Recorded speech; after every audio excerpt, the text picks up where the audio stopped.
তুড়ি মেরে উড়িয়ে দেওয়ার চেষ্টা করবেন না, দয়া করে। বিএনপি তুড়ি মেরে উড়িয়ে দেওয়ার দল না। আজকে আবার নতুন করে আগামী শুক্রবার ঘোষণা দেখা যাচ্ছে আসছে আগামী শুক্রবার ঘোষণা আসবে। আমাদের পরবর্তী প্রজন্ম, আমাদের সন্তান, আমাদের ছোট ভাইদের একটি সংগঠন, তাদেরকে স্বাগত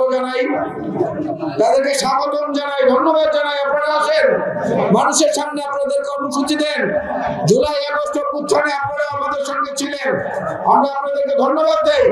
আপনারা মানুষের কাছে যাবেন, মানুষ আপনাদেরকে বিবেচনায় নিবে, নেয়ার পরবর্তী ফলাফলের অপেক্ষা থাকতে হবে। তার আগে তুড়ি মেরে উড়িয়ে দেওয়ার চেষ্টা করবেন না, দয়া করে। বিএনপি তুড়ি মেরে উড়িয়ে দেওয়ার দল না। বিএনপি প্রমাণ করেছে এই দেশে, বাংলাদেশের মানুষের হৃদয়ের গভীরে যে দলের শিকড় অনেক শক্তভাবে জোর হয়ে আছে, সেই দলটির নাম হচ্ছে বিএনপি, বাংলাদেশ জাতীয়তাবাদী দল।